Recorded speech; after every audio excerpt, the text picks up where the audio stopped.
Welcome to the Deep Dive. Today we're tackling the daily global market summary for July 3, 2025. Sounds good. A lot happening. Absolutely. You've given us a really rich set of sources, news outlets, financial sites, the works, and our mission really is to cut through all that noise, pull out the key insights, and help you, the listener, truly understand what happened in markets around the world yesterday. Yeah, and what's always fascinating, I find, is how these, seemingly small shifts in one place can ripple out globally. Exactly. We'll try and connect those dots for you, looking not just at what moved, but, well, why it matters for the bigger economic picture. Perfect. Think of it as your shortcut to being well-informed. Maybe with a few surprising facts, a bit of humor, hopefully, to keep you hooked. Let's do it. Okay, let's unpack this market day. Let's start our deep dive with India. Okay, India. Let's jump straight into the India markets then. What was the headline story there for July 3rd?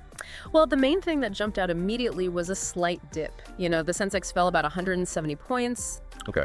Closed at 83,239.47.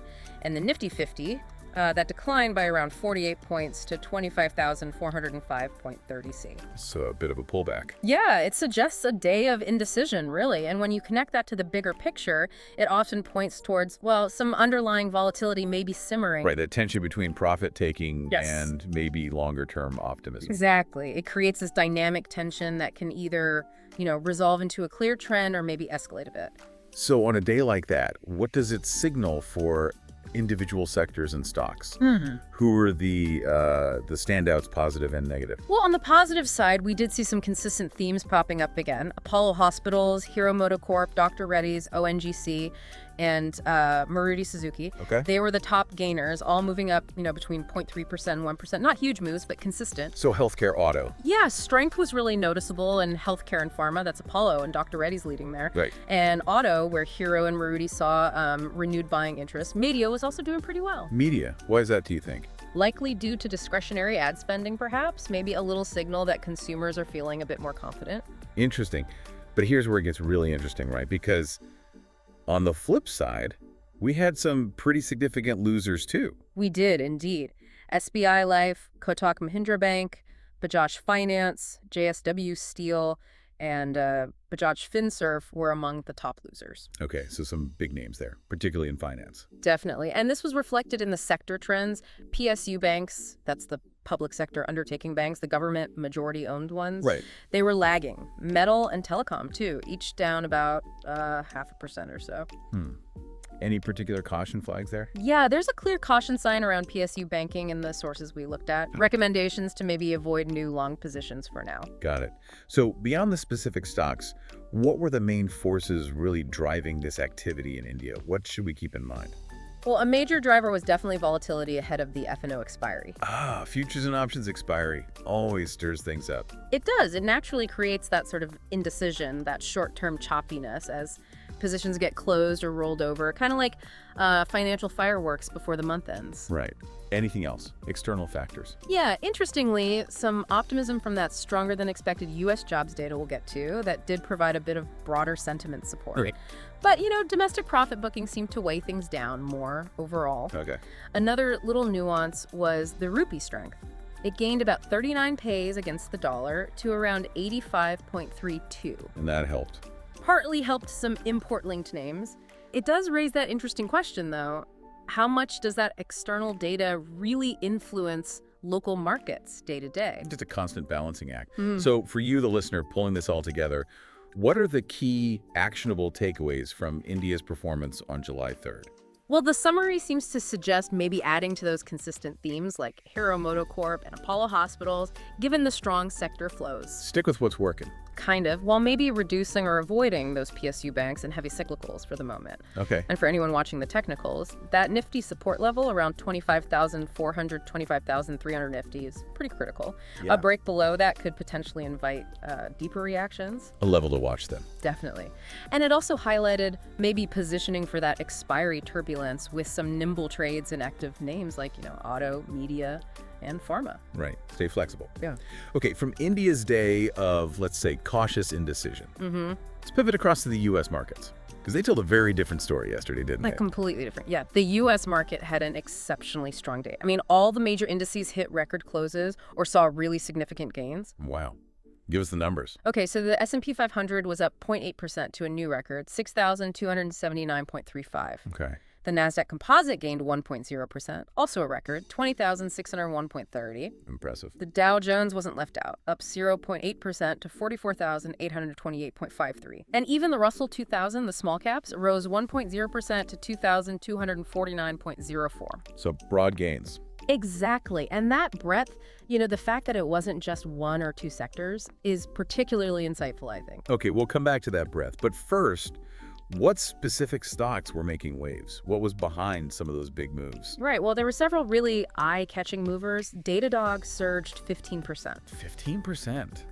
Why? Its entry into the S&P 500, that's always a huge catalyst, brings in automatic buying from index funds. The index effect. Makes sense. Yeah.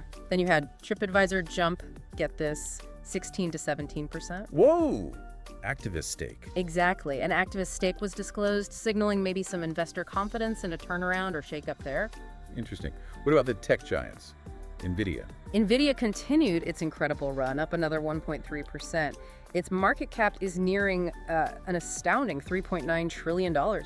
Just staggering numbers. It really is. And we also saw Synopsys and Cadence Design climb about 5% each. That was on news of eased export restrictions. Okay, so generally tech-friendly environment, it seems. Very much so. And what about the auto and EV space? How did things shake out there? A bit of a mixed bag, actually. Lucid gained a solid 5.4% on delivery growth news. Okay. And Rivian was up about 1.6%, also on improving results. But Tesla actually saw a slight pullback after some prior gains, maybe just consolidating. Right, taking a breather. Yeah. And losers. Any sector taking a big hit. Yeah, energy names. Halliburton, Schlumberger, Murphy Oil. They were down significantly, around 5-6% each. Ouch. Dragged down by oil prices. Exactly. Lower oil prices really hitting that sector. Okay, so what were the fundamental forces behind this really widespread rally in the U.S., especially hitting all those record closes? The primary driver seems to have been that stronger than expected U.S. payrolls data. The jobs report. What were the numbers? The economy added 147,000 jobs. That was way above the estimates of around 110,000. Okay, strong number. Yeah, and unemployment held steady at 4.1%. Now, this robust report, it had a direct impact on the Fed's policy outlook. How so? Pushing back rate cuts. Precisely. Rate cut expectations got pushed further out. The odds of a July cut, for example, are now near just 5%. So it's that classic good news is bad news for rates, right? Right. Strong economy means less reason for the Fed to cut. Exactly, that paradox. Strong job growth is fantastic for individuals, obviously, but it often translates to sustained demand, potential wage inflation. Which keeps the Fed on hold. Right. Gives them less reason to ease up on the monetary reins just yet. It's like the doctor seeing the patient getting healthier, but saying, okay, still need a bit more of this medicine before we stop. Got it. And what about that breadth you mentioned earlier? Why is that such an important signal? You said the Russell 2000 was up too. Yeah, and that's what's really encouraging here, I think. The fact that the Dow and the Russell 2000, the small caps, are finally starting to catch up to tech. So it's not just mega cap tech driving everything anymore. Exactly. It's not just a few huge tech stocks pulling the whole market higher. It's a sign of increasing participation across different segments, different sizes of companies. And that usually Typically points to a healthier, maybe more sustainable market cycle. It suggests confidence is broadening out beyond just those high-growth tech darlings. Okay, that makes sense.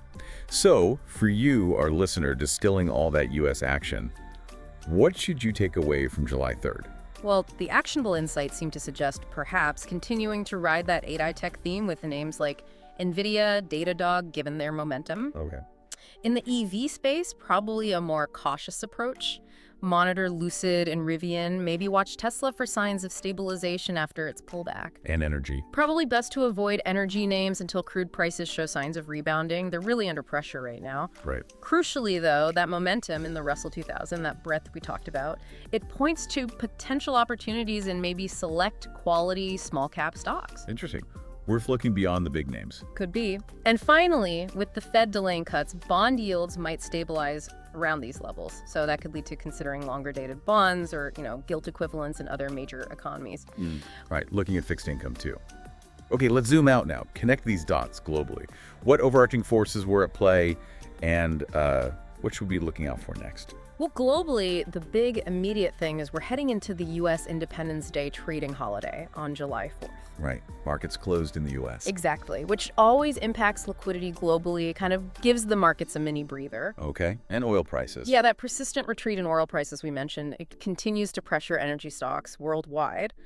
But, on the flip side, it's a net positive for consumers, right? Helps their purchasing power, True. A bit of relief at the pump, maybe. potentially.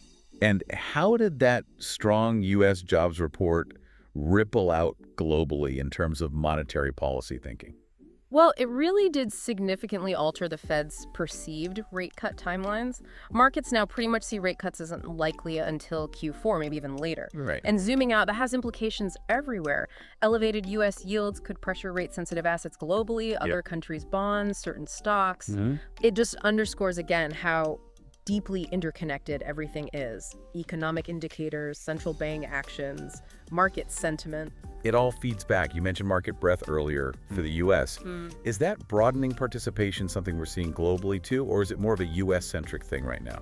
No, I think it has broader relevance. Those record closes across the S&P, NASDAQ, and the Russell 2000 reflect a broadening rally that isn't just confined to the U.S. Okay.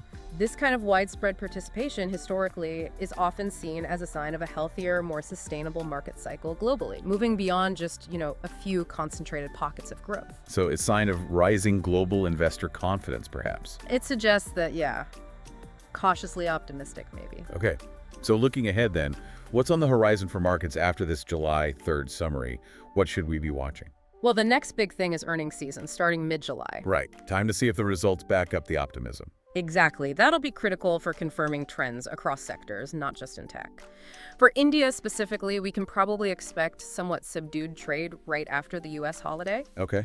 Domestic volatility likely continues ahead of the RBI policy meeting later this month. And that nifty support level, 25,350, 25,400, remains key to watch. Got it. And for the U.S.? Markets are closed for July 4th, as we said. They reopen on Monday. So traders will be watching global cues from Europe and Asia over the break and keeping a very close eye on bond yield movements. And globally, any specific data points?